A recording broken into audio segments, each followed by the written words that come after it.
Good morning friends, कैसे हैं आप? सर अच्छे हैं, आप कैसे हैं? बस जी, फिट एकदम। और आज हम बजट गुरुकुल में अगली क्लास चलाएंगे। क्लास है रेवेन्यू डेफिसिट यानी रेवेन्यू घाटा।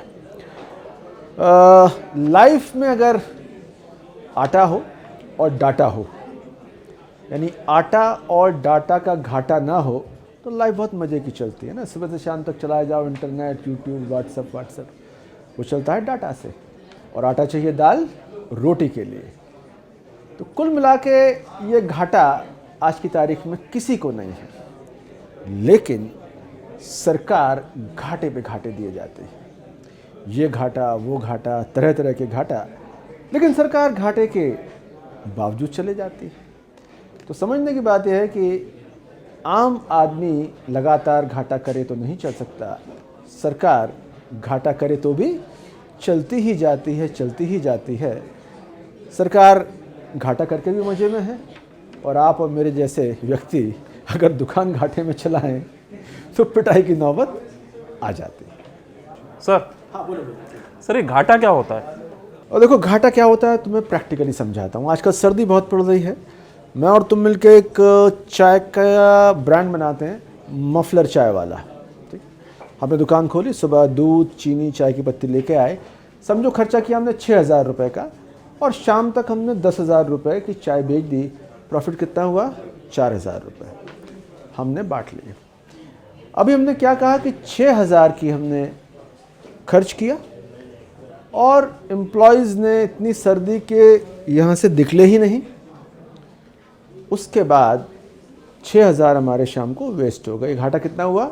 6,000 का घाटा 6,000 का हुआ। तो आपने कहा यार छोड़ो, क्या करना, आप अगले दिन नहीं आए। उसके अगले दिन मैं भी नहीं आया। लेकिन जो हमने जगह किराए पे ली है कि भाई 1,000 रुपये रोज़ आपको भी देंगे, वो देने पड़ेंगे। तो एक दिन क्या होगा कि हमारे खर्चे तो बहुत ज़्यादा और इनकम हमारी निल। 10,000 रुपये खर्च किए, इनकम हुई 5,000। ये क्या हो गया? 5,000 का घाटा। 10,000 खर्च किए, इनकम निल, कितना हो गया? 10,000 रुपये का घाटा। पॉइंट ये है कि आप जैसे मेरे जैसे आम आदमी घाटे में लगातार जिंदा नहीं रह सकते, दुकान बंद हो जाएंगे। आप देखें, हमारे आसपास कई सारी नई दुकानें खुलती हैं। किसी ने नए कपड़े की दुकान खोली, नई इसकी दुकान खोली, लेकिन 90% दुकानें 3 साल के अंदर बंद हो जाती हैं। स्टार्टअप के आइडिया 97% नहीं चल पाते, घाटा हो जाता है। तो आम आदमी घाटे पे चलना अफोर्ड नहीं कर सकता। मैं आपको और एग्जांपल दूं। 2 सरकारी टेलीफोन कंपनियां हैं। हालांकि मेरा पूरा भरोसा है आप में से किसी के पास कोई सरकारी फ़ोन नहीं होगा, लेकिन आप अगर अपने पिताजी से बात करेंगे, वो बताएंगे आपको कि सरकारी फ़ोन लेने के लिए कितना लंबा प्रोसेस होता था। 2 सरकारी कंपनियों का घाटा है 73,000 करोड़ रुपया, 73,000 करोड़। वो कंपनियां फिर भी चल रही हैं, चले जा रही हैं, लेकिन प्राइवेट आदमी की चाय की दुकान भी लगातार घाटे में नहीं चल सकती। तो समझने की बात यह है कि सरकार घाटा बर्दाश्त कर सकती है, प्राइवेट आदमी घाटा बर्दाश्त नहीं कर सकता। अच्छा सर, सरकार की भी तो लिमिट होती होगी। ऐसा थोड़ी ना है कि दनादन सरकार घाटा खाती जाएगी। सरकार लगातार घाटा खा भी सकती है और लगातार उधार भी पा सकती है। आम आदमी और सरकार में फ़र्क ये होता है कि आम आदमी को एक पॉइंट के बाद उसका सगा बाप भी उधार नहीं देता। सरकार को ये फ़ायदा है कि दूर के आम आदमी की जेब से भी वो उधार ला सकती है, टैक्स ला सकती है। यानी कि घाटा खाने का संवैधानिक अधिकार और लगातार घाटा खाते जाने का संवैधानिक अधिकार आम आदमी का नहीं है, सिर्फ सरकार का। और सब घाटे भी सरकार के तरह तरह के घाटों की वैरायटी है साहब। एक घाटा होता है रेवेन्यू डेफिसिट और एक घाटा होता है फिस्कल डेफिसिट। रेवेन्यू डेफिसिट यानी राजस्व घाटा, फिस्कल डेफिसिट यानी राजकोषीय घाटा। अरे वाह सर, मतलब घाटे की भी पूरी वैरायटी है, पूरा मेन्यू है घाटे का। कितना घाटा लेंगे, कौन सा घाटा लेंगे? हाँ साहब, बिल्कुल वैरायटी है घाटे की। अब देखिए, एक होता है छोटा जेब कट, फिर थोड़ा सा बड़ा राहजन, और एक बहुत बड़ा डाकू। काम तीनों का एक ही है, आपकी जेब को हल्का करना। तो साहब घाटों की वैरायटी है। एक घाटा होता है रेवेन्यू घाटा, रेवेन्यू डेफिसिट।